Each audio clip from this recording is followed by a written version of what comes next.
بسم اللہ الرحمن الرحیم۔ السلام علیکم ورحمۃ اللہ وبرکاتہ۔ قرآنی اعمال کرنے والے احباب جو قرآن مجید سے، ادعیہ معصورہ سے اور اکابر کے مجربات سے لوگوں کا علاج کرتے ہیں یا ان کو اپنے مقاصد کے لیے استعمال کرتے ہیں، بعض دفعہ بہت قیمتی اعمال ان کو ملے ہوتے ہیں، بعض دفعہ بزرگ اکابرین کی طرف سے ان کو ملے ہوتے ہیں۔ عمل صحیح ہو اور اس کا مقصد صحیح ہو، لیکن کام صحیح نہ کر رہا ہو اور آپ عامل بھی ہوں اور آپ کو یہ چاہیے ہو کہ یہ عمل صحیح کام کرے، اس میں جو رکاوٹ بندش ہے، کوئی نظر لگ گئی ہے، اس کا خاتمہ ہو،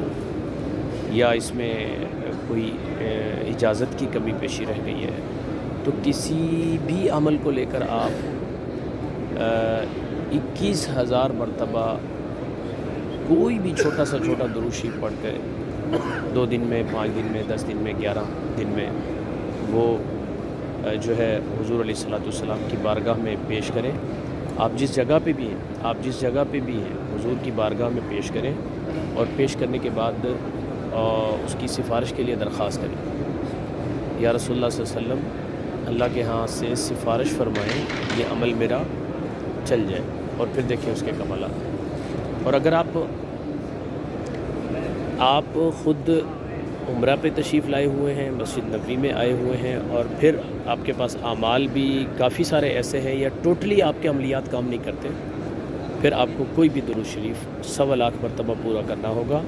1.25 مرتبہ پورا کر کے حضور علیہ الصلوۃ والسلام کے روضہ اقدس پہ جب آپ سلام پیش کرنے جائیں، ساتھ میں 1.25 دفعہ درود پاک کا ہدیہ حضور علیہ السلام کی خدمت میں بارگاہ میں پیش کریں،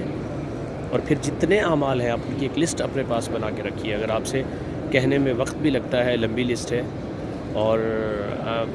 مختصر ہو، زیادہ بہتر ہے کہ آپ اپنی زبان سے ادا کر سکیں۔ باقی پرچی اپنے ساتھ لائیں اور رسول اکرم صلی اللہ علیہ وسلم کی بارگاہ میں اللہ کے حضور سے سفارش کی درخواست کریں، اور وہ پرچی کے اوپر جتنے اعمال ہیں، اور اس کے بعد ان اعمال کو اپنے معمول میں بھی رکھیں، اور اس درود پاک کو بھی کثرت کے ساتھ اپنے معمول میں رکھیں، جس درود پاک کی وجہ سے، جو درود پاک آپ نے 1.25 دفعہ حضور کی خدمت میں، حضور کی بارگاہ میں پیش کیا ہے، آپ کا کوئی عمل ایسا باقی نہیں رہے گا کہ جو اثر نہ کرے گا۔ کتنے عاملین ہیں جن کی شکایت ہے؟ آپ یہ 21,000 مرتبہ والا وظیفہ ایک دفعہ کر کے دیکھیں، پھر وہ عمل چلا کے دیکھیں، پھر ہمیں